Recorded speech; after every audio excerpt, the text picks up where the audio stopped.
Hello, Internet. I apologize for the terrible, right there, the terrible lighting. It's winter here, so it's December 2nd, and it's, you know, getting dark already. It's not even halfway through the day. But, sorry I look like a total chav, for those of you that aren't British, and I've been picking up a lot of British slang for some reason. I don't know why. Why do I keep glancing up here? There's nothing up here. But, a chav is, to you, those of you in the States, that would be, I guess, like a wigger, or on a slightly less offensive note, a just like a layabout, like a teen or a kid, baggy clothing, caps. Like I have like real like baggy pants. Um, just generally a no good teen.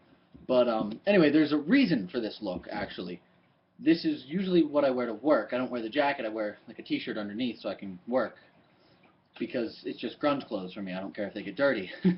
But I put the jacket on and the hat, mostly because, it's a light jacket. I don't really care. And the hats just, keep me warm. And a couple days ago, I was at work, and my boss comes up to me and goes, "We're out of milk. Could you run over to the convenience store," which is got to be like 200 yards away, and get 2 gallons of milk? Yeah, sure, whatever, blah, blah, blah. I walk over, get the milk, pay for it. I'm walking back, and I'm cutting through the parking lot of a local McDonald's. I'm walking through this parking lot. I've got my head somewhat down. I'm holding, in each hand, I'm holding a jug of milk, a gallon jug of milk. Clearly not doing anything, just walking through this parking lot. And I see some, like, out of the corner of my eye, I see some lady giving me a wide, wide berth, like going out of her way to sidestep away from me, like very obvious. And I look up and I go, "What?" Like completely unoffensively, pretty much in that exact same tone of voice. "What?" She goes, and I quote, she screams this, she screams, "You stay the hell away from me." I've never seen this lady before in my life.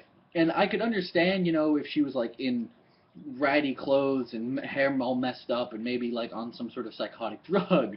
But no, she was dressed up like serious business. She had the blazer on, she had suit pants, like high heels. I think she had a clutch, like the little handbags that just sort of snapped together. She had all of this on. She had like the blazer, the nice like the blouse underneath. She had her hair all done up.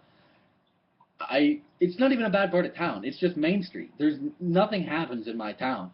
So clearly she's from out of town, and you dress like a chav to go to work, and immediately everyone labels you as a sex offender. I don't know, but in other anecdotal notes from my job, other than having the door slammed on me a couple times, and I guess I should fill you into the backstory here. I work at crappy Italian restaurant. I'm a dishwasher. I'm not proud of it. I'm trying to get out of there. But let's just, for the sake of preventing me from saying Italian every time, let's just call it Italianos. And this restaurant serves everything from traditional Italian meals like chicken and shrimp marsala. If you don't know what that is, I'm sorry. I'm not even sure what it is. But apparently it's like the hardest thing to cook there.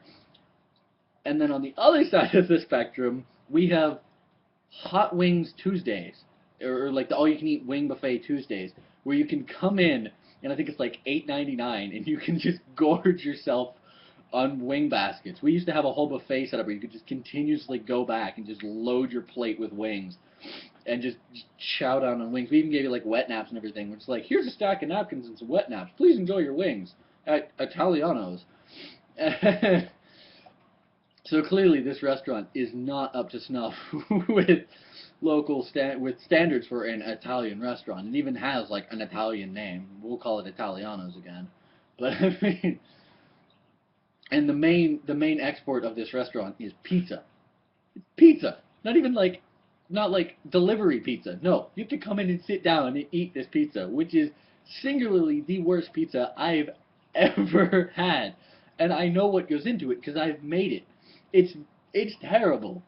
I'd tell you where it is, but you'd feel obligated to go, and I don't want you to. It is absolutely terrible. I'm sorry, my screensaver came on there. But in other notes, the head cook where I work, I'm pretty sure snapped today, just completely lost his mind and went absolutely bonkers. I walked past him. I'm carrying dishes up to the front of the preparation rack where the cook like makes the food and puts the food on the plates and then gives it to the waitresses. And I walk up there, and he's pulling the steam tray, which is just it's an inset metal thing, metal container, three sides open, no lid, that sits over a heating element with water in it, and then like little smaller, they're called cambros, but they're just like metal quarter pans, if you know what that means. They just sit in there. He is pulling things out of here left and right, swearing out of his mind. Apparently, I asked him about it. He couldn't. There was no way to figure out if this thing was on or off, and he had to clean the table. I thought he had just lost his mind. He was just ripping things out of this table left and right, throwing things on the counter. I thought he was mental. Turns out the steam table, just like every other ancient piece of equipment where I work, was apparently broken and was either off or wouldn't turn off. So I guess the moral of this is if you want to work in food service, don't. Just don't. Unless you're going to be like a waiter or a waitress at some place that you're going to make a lot of tips. Otherwise, don't. Yes, I have a cookie. If you'd like to see yesterday's video, click here. No. Click the light. Click it. Click it. Go watch yesterday's video. Happy December 2nd, Internet, and I will see you tomorrow.